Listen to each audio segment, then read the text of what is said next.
नमस्ते guys, अमेक्स facts में आने के लिए एक बार फिर से आपका स्वागत है। हम इस चैनल पे इसी तरह नए वीडियोस, नए फैक्ट, उससे मिलती जुलती रोचक कहानियाँ लेकर आते हैं। आज हम आए एक नए टॉपिक्स के साथ जिसका नाम है crypto currency. So guys, basically हम सब आजकल बहुत ही ज़्यादा क्रिप्टो करेंसी के बारे में सुन रहे हैं। चाहे वो सोशल मीडिया हो, चाहे वो न्यूज़ हो, या किसी के बातचीत करने में हम बहुत ज़्यादा सुन रहे हैं। क्रिप्टो करेंसी, बिटकॉइन, डोजेकॉइन, इथेरियम, ये सब आजकल के बहुत ज़्यादा चर्चित टॉपिक है। ये सब आने वाले कल की एक सुनहरी शुरुआत है, लेकिन हम सब में कम ही लोग हैं जो इसे पूरी डीप नॉलेज से जानते हैं। हम में से कई लोग हैं जो ट्रेडिंग ज़रूर करते हैं, लेकिन उन्हें अभी भी इसके पीछे की टेक्नोलॉजी के बारे में पूरी तरह जानकारी नहीं है।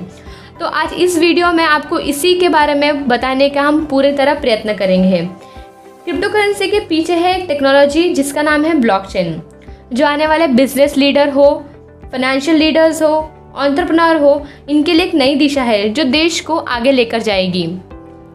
बाकी सब देशों में इस टेक्नोलॉजी को बहुत ही खुले मन से अपना लिया गया है, लेकिन हमारे देश में इस टॉपिक को लेकर अभी भी उतनी अवेयरनेस नहीं है जितनी होनी चाहिए। सो गाइस, रोज़मर्रा की ज़िंदगी में हम हर पल हर मिनट वैल्यू एक्सचेंज करते हैं। वैल्यू दो फॉर्म में एक्सचेंज करते हैं। पहला है इन्फॉर्मेशन, जो बातों या ख्यालों का विचार व्यक्त करने से करते हैं, और दूसरा है मनी। मनी एक्सचेंज करते हैं हम नॉर्मली पेपर मनी, जो होती है हमारी 10 रुपया, 20 रुपया, 500 रुपया, या फिर कॉइन जो 1 रुपया, 2 रुपया होता है। और दूसरा हम सब जानते हैं प्लास्टिक मनी, जैसे कि debit card, credit card, ATM card etcetera. इसी में एक और तरीका है crypto currency. Basically crypto currency is nothing but a storage of value.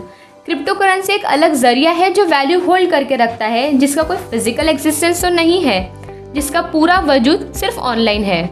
आज जिसे देखो वो क्रिप्टो करेंसी के पीछे भाग रहा है। बहुत ही कम समय में क्रिप्टो करेंसी ने फाइनेंशियल मार्केट में अपना पकड़, पूरी सत्ता, पूरी मजबूती से जाहिर कर दिया है।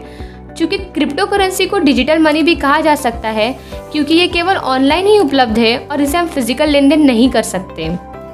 जैसे कि मैंने आपको बताया कि क्रिप्टो करेंसी को डिजिटल करेंसी भी कहा जा सकता है। यह एक तरह का डिजिटल एसेट होता है जिसका इस्तेमाल चीज़ों की खरीदारी या बिक्री करने के लिए कर सकते हैं। इससे हम सर्विस की भी लेन देन कर सकते हैं। इन करेंसीज में क्रिप्टोग्राफी नामक एक टेक्नोलॉजी का इस्तेमाल किया जाता है। ये बेसिकली एक peer to peer electronic system होता है, जिसका इस्तेमाल हम इंटरनेट के माध्यम से रेगुलर करेंसी की जगह गुड्स और सर्विस को परचेस करने के लिए करते हैं। जैसे हम ऑनलाइन कोई भी चीज़ें खरीदते हैं या बेचते हैं, तो हम नॉर्मल अपनी मनी होती है उसका लेन देन करते हैं। लेकिन क्रिप्टो करेंसी के ज़रिए हमें ये फिजिकल चीज़ें लेन देन नहीं करनी पड़ती है, क्योंकि क्रिप्टो करेंसी हर चीज़ ऑनलाइन है। इस व्यवस्था में सरकार या बैंक को बिना बताए भी काम हो सकता है। इसलिए कुछ लोगों का मानना है कि क्रिप्टो करेंसी का इस्तेमाल गलत तरीके से भी किया जा सकता है। अगर हम सभी क्रिप्टो करेंसी की बातें करें तो उनमें से जो सबसे पहले प्रसिद्ध हुआ है वो है बिटकॉइन। आजकल कई लोग क्रिप्टो करेंसी को बिटकॉइन के नाम से ही जानते हैं, जो कि सच नहीं है। क्रिप्टो करेंसी कई थाउजेंड्स है, जिसमें जो सबसे पहले भी बनाया गया था और जो सबसे ज़्यादा इस्तेमाल किया जाता है वो है बिटकॉइन। बिटकॉइन को लेकर काफ़ी कंट्रोवर्सीज आई, लेकिन आज में बिटकॉइन क्रिप्टो करेंसीज में सबसे ऊपर स्थित है। बिटकॉइन क्या है, कैसे काम करता है, इसको कहाँ रखा जाता है, ये सब लेकर आपके मन में बहुत सवाल होंगे। इंटरनेट के बदौलत आज सभी की ज़िंदगी आसान हो गई है। सभी तरह की जानकारी हासिल करने से लेकर खरीदारी करने तक, टिकट बुकिंग करना एक्सेट्रा, सब कुछ हम इंटरनेट की मदद से कर पा रहे हैं। आजकल इंटरनेट की मदद से पैसे कमाना भी मुमकिन हो गया है। बहुत सारे तरीके हैं जिससे कि हम घर बैठे ही इंटरनेट से पैसे कमा सकते हैं। उन सभी तरीकों में सबसे एक तरीका है बिटकॉइन, जिसकी वजह से हम बहुत पैसे कमा सकते हैं। बिटकॉइन क्या है? आप में से कुछ लोगों ने बिटकॉइन के बारे में सुना होगा, और जिन्हें बिटकॉइन के बारे में कुछ भी ना पता, आज उन्हें इस वीडियो के ज़रिए पता चल जाएगा कि बिटकॉइन क्या है। जी हाँ, आज मैं आपको बिटकॉइन क्या चीज़ है इसके बारे में बताने वाली हूँ। बिटकॉइन एक वर्चुअल करेंसी है। जैसे बाकी करेंसीज होते हैं रुपी, डॉलर एक्सेट्रा, ठीक उसी तरह बिटकॉइन भी एक डिजिटल करेंसी है। ये बाकी करेंसी से बिल्कुल अलग है, क्योंकि बिटकॉइन को ना ही हम छू सकते हैं ना ही देख सकते हैं। बिटकॉइन को हम सिर्फ ऑनलाइन वॉलेट में स्टोर करके रख सकते हैं। बिटकॉइन का आविष्कार सतोशी नाकामोतो ने 2009 में किया था, और तब से ही इसकी लोकप्रियता बढ़ती जा रही है। बिटकॉइन एक डिसेंट्रलाइज्ड करेंसी है, जिसका मतलब ये है कि इसे कंट्रोल करने के लिए कोई भी बैंक या अथॉरिटी या सरकार नहीं है, यानी कि कोई भी इसका मालिक नहीं है। बिटकॉइन का इस्तेमाल कोई भी कर सकता है। जैसे कि हम सब इंटरनेट का इस्तेमाल करते हैं, ठीक उसी तरह हम बिटकॉइन का भी इस्तेमाल कर सकते हैं। जैसे कि इंटरनेट का कोई मालिक नहीं है, ठीक उसी तरह बिटकॉइन का भी कोई मालिक नहीं है। अब आप सोच रहे होंगे कि बिटकॉइन का इस्तेमाल क्यों किया जाता है। बिटकॉइन का इस्तेमाल हम ऑनलाइन पेमेंट करने से लेकर किसी भी तरह के ट्रांजैक्शन के लिए करते हैं। बेसिकली बिटकॉइन एक peer to peer network base पर काम करता है, जिसका मतलब ये है कि लोग एक दूसरे के साथ सीधा ही जुड़े होते हैं, जिसके बीच में ना कोई बैंक होती है, ना कोई मिडल पार्टी होती है। बिटकॉइन को ट्रांजैक्शन में इस्तेमाल करने के लिए सबसे तेज और कुशल माना जाता है।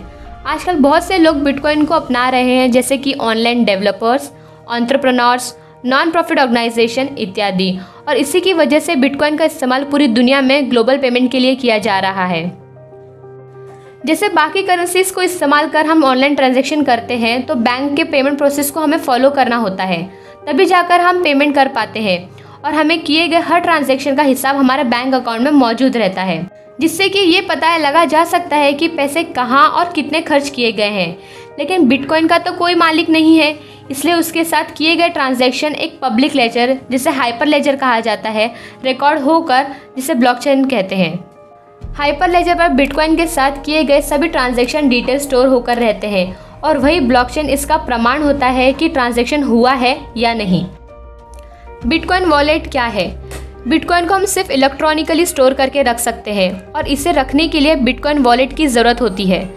बिटकॉइन वॉलेट बहुत से प्रकार के होते हैं, जैसे कि desktop wallet, mobile wallet, online web based wallet, hardware wallet. इनमें से एक वॉलेट का इस्तेमाल करके हमें इनमें अकाउंट बनाना होता है। ये वॉलेट हमें एड्रेस के रूप में यूनिक आईडी जनरेट करती है।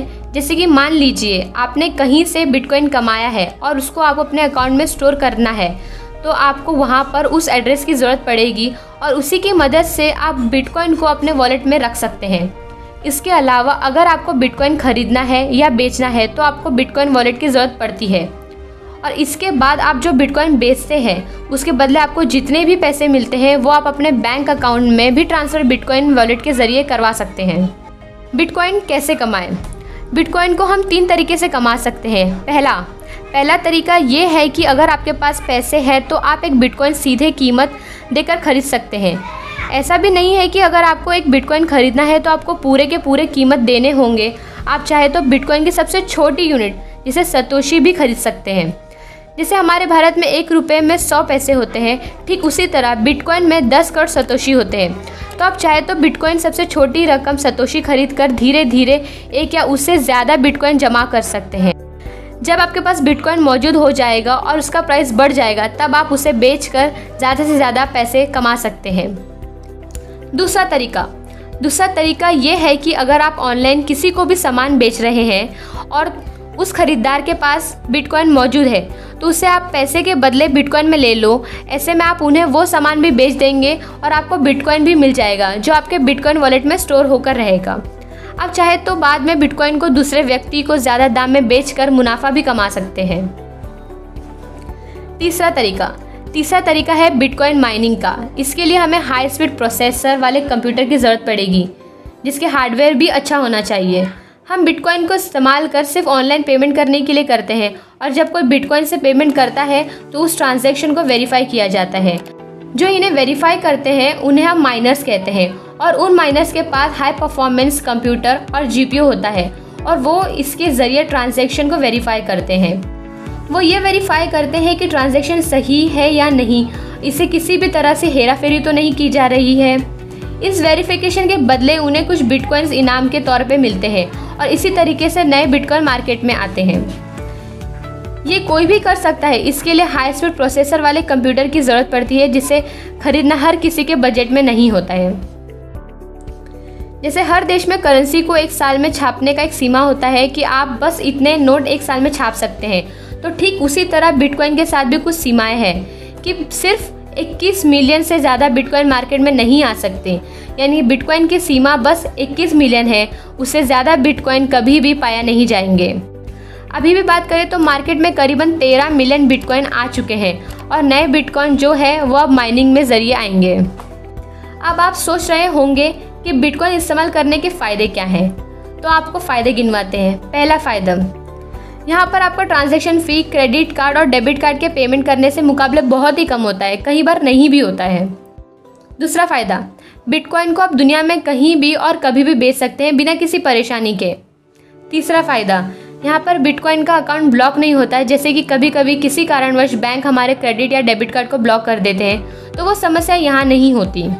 चौथा, अगर आप लॉन्ग टर्म के लिए बिटकॉइन में इन्वेस्ट करना चाहते हैं तो आपको इससे काफ़ी फ़ायदा हो सकता है, क्योंकि ऐसा रिकॉर्ड में देखा गया है कि बिटकॉइन की कीमत जो है वो बढ़ रहा है, तो आगे चलकर हो सकता है इससे आपको बहुत ज़्यादा फ़ायदा मिले।